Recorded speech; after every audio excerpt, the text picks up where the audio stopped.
all have them in our life. The people who regularly push our buttons, make us feel trapped in this crazy-making dance, the ones who regularly violate our boundaries. It could be a family member or a friend, but it's the person who seems to drain you the most and require you to walk around on eggshells.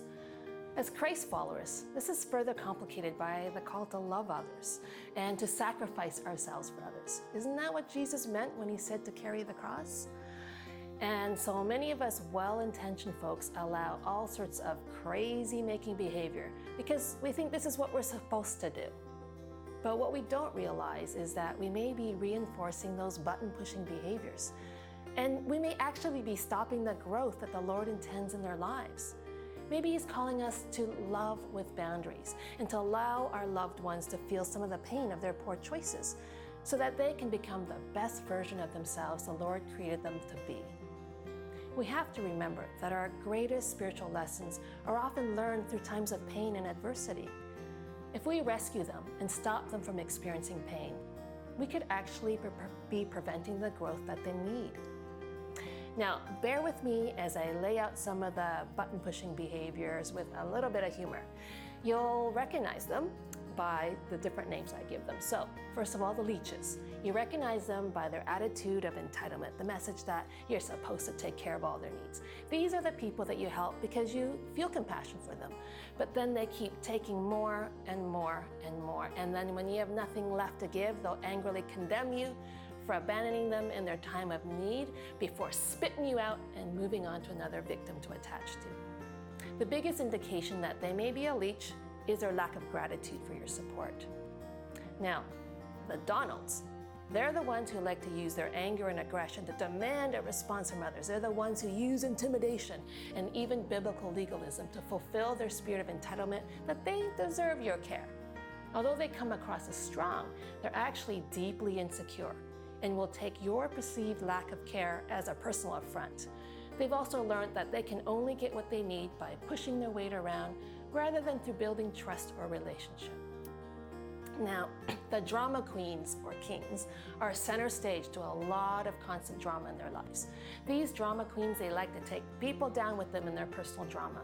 But rather than learning from their mistakes, they continually get into one dysfunctional situation or relationship after another. They've learned to almost embrace this drama as part of their identity. And even negative attention is better than no attention. They also unconsciously think that this is the only way that they'll receive care from others. The babies, on the other hand, they're the ones you at first feel sorry for because they're just suffering so greatly from the consequences of their poor decisions, and they seem so repentant, so you bail them out. But they don't ever seem to learn because they keep on repeating the same old patterns of dysfunction. These are the people that the Bible calls fools. The ones you try to help and to mentor, and you spend lots of time trying to help them break free from their immature ways. But then you start to feel like, maybe you're working a little harder than they are to manage the responsibilities of their lives.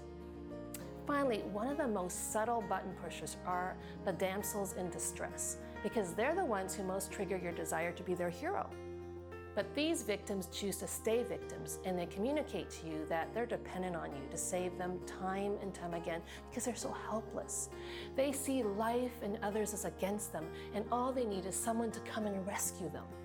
Yet these damsels refuse to do the hard work necessary to grow the resilience and character necessary to cope with the ups and downs of life, to stop being a victim.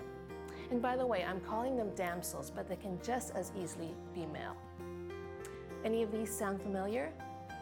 Now, I don't intend any disrespect for the button pushers in your life, as they too are made in the image of God, and they are worthy of redemption and grace.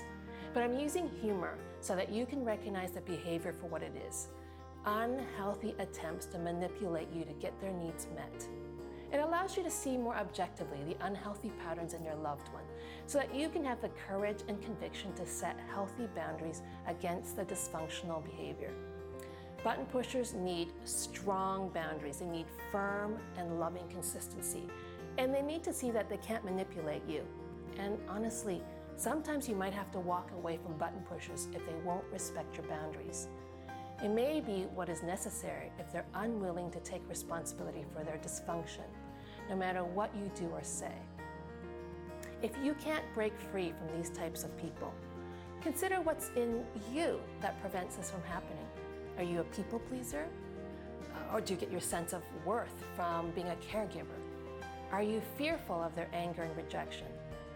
These button pushers may be in your life to help you break free of unhealthy patterns that hold you back.